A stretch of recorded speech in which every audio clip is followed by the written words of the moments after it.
que una de las carteras que mayor tasa de crecimiento tenga en recursos sea la asociada a subsidios, eso no huele bien, ¿sí? Y eso puede generar más presiones e inducción a votos desde lo que el gobierno busque que sea pues el candidato de su continuidad. Hola, bienvenida y bienvenido a Sectorial. Aquí transformamos la información que produce el entorno en una serie de estudios que te ayudarán a identificar oportunidades comerciales y te mostrará elementos negativos para que te puedas alejar de ellos. Yo soy Alejandro Escobar, trabajo en la gerencia estratégica de Sectorial.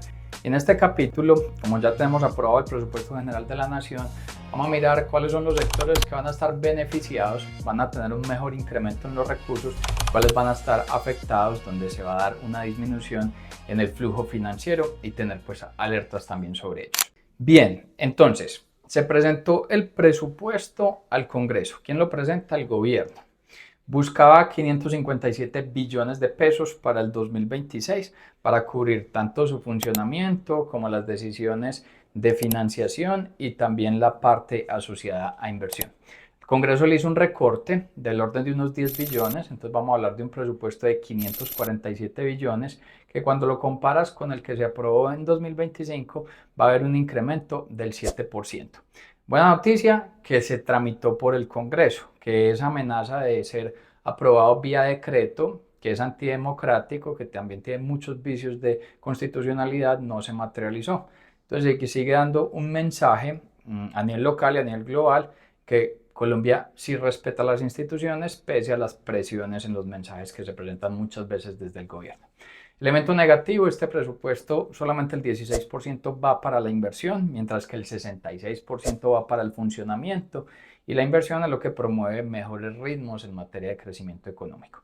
Otro elemento, reto más para el gobierno, es que este presupuesto está desfinanciado. De hecho, ellos mismos advierten que para poder materializar ese presupuesto necesitan la reforma tributaria. Entonces necesitan ahí el orden de 16,4 billones de pesos, que es la reforma tributaria.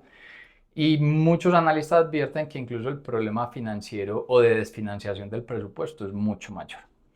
Bueno, cuando luego nos metemos a la parte de sectores, segmentos para ver cuáles van a recibir más recursos o un mayor incremento en recursos y cuáles van a estar afectados, desde el punto de vista de los que están recibiendo mayores recursos, está la educación. La educación recibe 88 billones, un crecimiento del orden del 8%. De hecho, a nivel individual, pues es el sector que mayor recursos recibe después del pago del servicio a la deuda. Foco del gobierno, educación pública. Vamos a ver qué se logra materializar con este presupuesto y teniendo en cuenta que el gobierno pues va hasta el 8 de agosto. Entonces, poco tiempo pues en materia de ejecución. El segundo sector que más recibe recursos es la parte de salud, con 78 billones. Va a haber un incremento del 16%. ¿Cuál es la esperanza de todos? Es que ese 16% efectivamente se transfiera, por ejemplo, en ajuste del recurso asociado a la UPC. Este año, cuando el incremento del presupuesto fue del 9%, lo que se trasladó de incrementos de UPC fue el 5%, fue una UPC completamente desfinanciada, totalmente siniestrada y por eso pues la continuación de la alta crisis en salud que estamos teniendo. Otros sectores que están teniendo un buen incremento en los recursos es la parte de trabajo. Trabajo va a recibir 59 billones. Ahí están programas como Jóvenes en Acción. Ojalá pudiéramos ver un foco más asociado a combatir la informalidad. El principal problema laboral que existe en Colombia es la formalidad, más bien la informalidad. Entonces vamos a ver si eso se materializa. El otro sector con un muy buen nivel de recursos pues termina siendo la registraduría, que tiene un crecimiento de más del 50%, pero es normal porque pues, estamos en periodos electorales, entonces pues ahí se necesita ese recurso. Y el otro muy clave, con la mayor tasa de crecimiento en recursos después de la parte de registraduría, es Prosperidad Social. Prosperidad Social va a recibir 15 billones de pesos. Ahí están los programas como Renta Ciudadana, Colombia Mayor, que esto es lo que tiene que ver en materia de subsidios. Déjenme ser un poco mal pensado y es que en periodo electoral como el 2026, que una de las carteras que mayor tasa de crecimiento tenga en recursos sea la asociada a subsidios, eso no huele bien, ¿sí? Y eso puede generar más presiones e inducción a votos eh, desde lo que el gobierno busque que sea pues el candidato de su continuidad. En Sectorial, construimos trimestralmente un informe de perspectivas macroeconómicas, donde proyectamos a 2 años el PIB, tasa de cambio, tasa de interés, inflación y empleo, que te servirá para analizar las variables externas que impactarán tu compañía. Para conocer más sobre este estudio, visita www.sectorial.co. Eso en todos los sectores que se van a ver más beneficiados por el incremento en recursos. ¿Cuáles serán los sectores más afectados? Vivienda. Vivienda apenas va a tener 7,3 billones, tasas de crecimiento de doble dígito. O sea que pensar en una recuperación de la construcción inmobiliaria, específicamente en la parte residencial subsidiada, próximo año, no, desde impulso gubernamental eso no se va a materializar. Otro sector afectado con una caída de recursos del orden del 17% es la parte de agricultura. La agricultura va a recibir 4 billones de pesos. A ver, agro fue el protagonista de crecimiento el año pasado. Este año el protagonista de crecimiento está siendo el comercio. En agro le está yendo bastante bien a todo lo que son los cultivos con destino a la exportación. ¿Sí? De hecho hay un capítulo que les recomiendo que lo analicen y complementen un poco con este análisis de sectores de impulso gubernamental. En un capítulo donde decíamos sectores foco o sectores a seguir para el 2026. Ahí hablábamos de las frutas frescas como uno de los sectores con mejor ritmo, mejor dinámica, tanto en 2025 como de cara al 2026. Entonces, listo, a eso les va bien.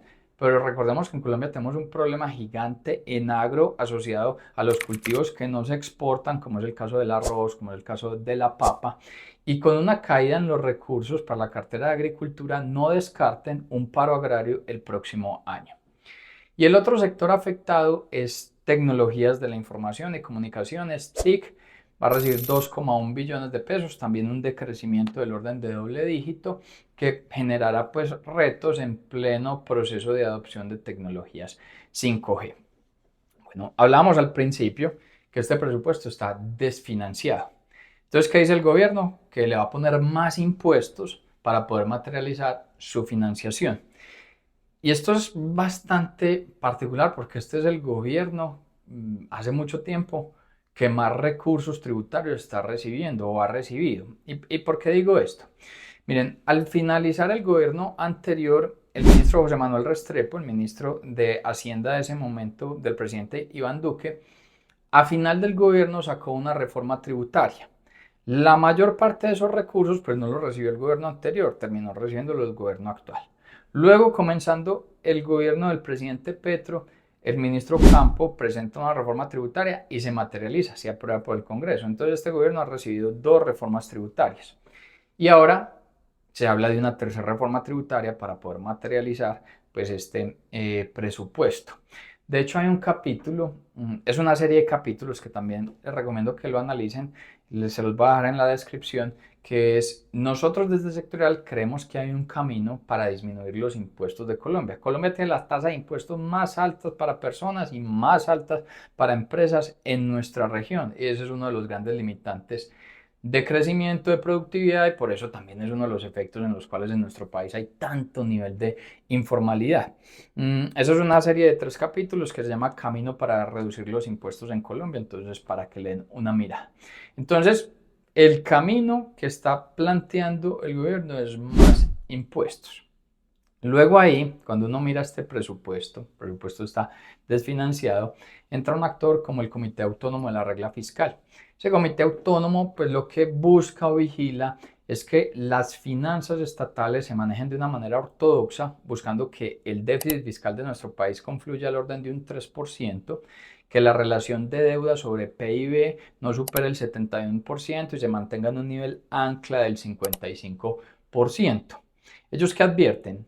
Que en estos presupuestos se está haciendo una subestimación sobre los ingresos, es decir, el comité considera que la capacidad de generar ingresos del país o lo que se estima desde el Ministerio de Hacienda no está bien calculada y de ahí advierten que nuestro país va a estar en mayor nivel de déficit fiscal. Déficit fiscal básicamente es la relación de los ingresos que recibe el país, eso es la parte de impuestos, le quitas los gastos que está asociado al presupuesto general de la nación y lo divides sobre el PIB. ¿Sí? La estimación que se hace es que este año eso va a ser superior al 7%. Al próximo año, 2026, eso va a estar del orden del 6,4%. Para el 2027 estará por un 4,4%. Para el 2028 ya estará en un 3,5%. Entonces, si uno pensara cuándo más o menos las finanzas públicas se irán normalizando, pues estamos hablando que muy probablemente después del 2028. Y eso es un reto gigante porque entonces vamos a tener varios años que no la vamos a estar pasando bien desde las finanzas nacionales. Y si las finanzas nacionales no están bien, se dan una advertencia de que pilas o cuidado que Colombia puede que no pague su deuda.